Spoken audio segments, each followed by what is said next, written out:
Normally, smaller videos and smaller collections, I actually don't film and discuss. But every once in a while, I just think there's a good conversation to be had with everybody. So today we got one of these little things, the Dear Rudies. For all the little Timmies out there trying to make a living slinging the tacos, the beef has gone bad. 2020. Hashtag seriously 2020, am I right? I hope you enjoy these cards. The Icy has always been one of my favorite artworks. I've always liked the Unlimited Plateaus also. Anyways, enjoy. I know these are going to a good home. I used to play a lot back in the 90s. And then once they started with the Planeswalker stuff, I slowly lost interest. Keep the videos coming. It's very nostalgic to me, and I enjoy them very much. Also, if you have any Summer Magic cards, please make a video on them. Take care, William. Thanks, William. So a couple things I want to unfold in that message. First, comment about Summer Magic cards. Summer Magic is the only niche market within Magic I don't touch. It is not for me. I don't like... The cards are pretty, but I don't like the market surrounding that particular asset class. And it's the only item, next to foreign cards, of course, not English, that I don't touch. I don't touch Summer. Sorry, everybody. Okay, next thing, let's look at the cards here. Oh, and by the way, he makes a comment about Planeswalkers. You know how many times I hear that? You know how many people over the years commented that the introduction of Planeswalkers really was a very big turnoff for them? I hear that a lot from a lot of people. That's very interesting.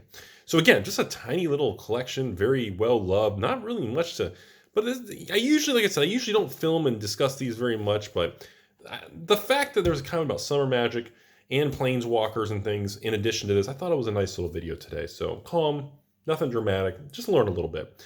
Beta, Juggernauts. Uncommon, print run around 3,300 approximately. I apologize, it's beta, not alpha. Hey, got that wrong.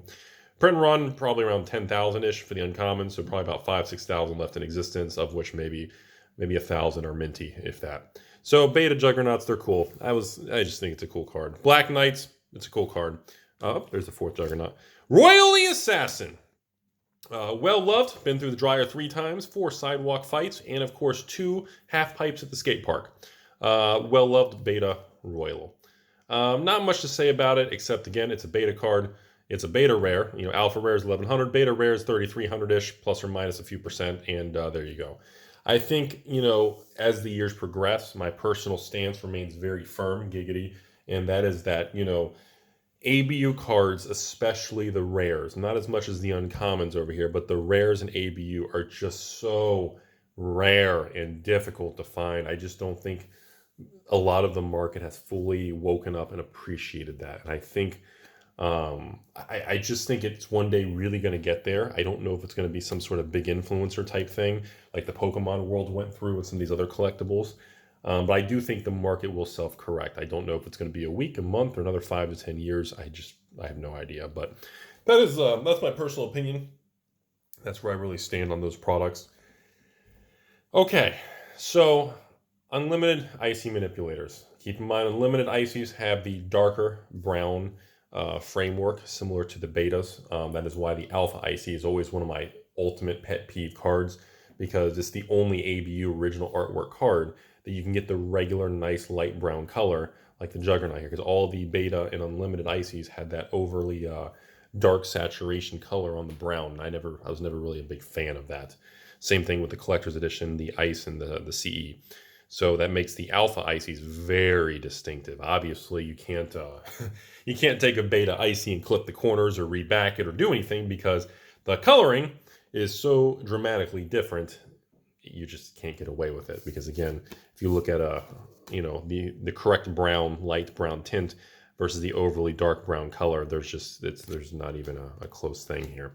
So I wanted to at least show you guys. Like I said, I normally don't film very small, simple things. A lot of these smaller deals happen usually about once a day, but you know, every once in a while I'll kind of throw one in, especially if there's a neat little story with it. And the number one thing of this story that really stood out to me was he's been playing long time, this Dr. William over here, and he specifically stated that the introduction of Planeswalkers really irked him, and it really caused him to lose interest in the game. And I hear that quite a bit over the years, and I think most people, they felt like the introduction of Planeswalkers kind of it really changed the balance, and that some of them are so overpowered, and the way they interact with certain cards, and for a while, years ago, there actually weren't very many cards like the pre-Heroes Downfall type era, there weren't a lot of cards that specifically targeted or destroy target planeswalker type thing. There was, in addition to that, it just, a lot of people didn't like the interactions of that type of card being introduced to Magic's history. They felt it was kind of clunky, and it just was kind of off. And a lot of people to this day are not a fan of planeswalker cards. So I thought that kind of warranted a conversation, because I was like, I never really talked about that. My personal opinion, I'm kind of neutral. I don't really get obsessed and crazy about planeswalkers or anything. Like back in the day when I was playing Magic on a daily basis, which pretty much came to an end in like 2013 when I started mass box openings. Then, of course, YouTube in 2016 when my schedule just exploded, and then I didn't have time to do any playing anymore, which is still depressing. But even back then, when I built a lot of legacy decks and everything, and I didn't really do a lot of modern, but I still really, when I watch other people play modern, I still just, the planeswalker cards were off to me. Maybe it's because that really wasn't one of the mechanics or types of cards that was really engineered originally in the flavor of Magic. That was really never, I don't know, I always felt it really wasn't an intent during the original development of Magic to actually have like actual, how do I say it, kind of, avatar of the player, kind of a planeswalker in the game, where it's like, do I lightning bolt the planeswalker for 3, or do I lightning bolt the player to try to get their life total down? There was kind of, I don't know. That was kind of, there's a lot of bizarre things in history. And of course, the War of the Spark was a huge game changer a couple years ago when every single pack had a planeswalker. So suddenly, this super powered thing that was really a special experience to get, now suddenly you can get uncommon planeswalkers that had diluted power levels and less abilities. And that was it really kind of changed and rewired all of our mindsets when approaching and handling the planeswalker class of cards. And I'm still not sure long term if that's a positive or a net negative on how everyone's going to view that. And it's just one of those things where it's kind of, it's risky, which you guys know I like the risk taking in the Magic world when they do new mechanics and certain things. But then there's other times where it just seems ridiculous, putting a card out like Apex, Mr. Ridiculous Apex Man with Cascade written 4 times. There's times that make me go, what? Like, what? And like you said, certain things with infinite combos and things, and R&D clearly is so busy and rushing, they're not catching certain things, or, correcting or, confirming that there's not infinite loops. What was it, Felidar Cat combo in Kaladesh? Anybody remember that? Was that what? I can't remember all these things. And then, of course, Throne and, Oko, and all this crazy stuff over the years. But now I'm getting off topic.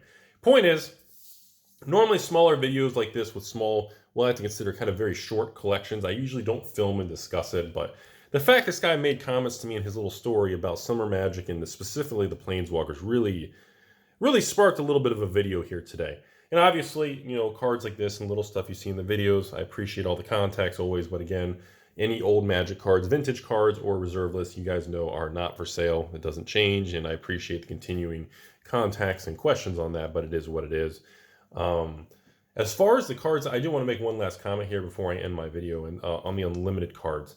For a lot of people starting out and newer to Magic, and you have more limited resources, and you're not sure long-term how you're going to feel about Magic, I think more of the unlimited and revised I've usually been recommending for people, because the cost of entry is a lot lower.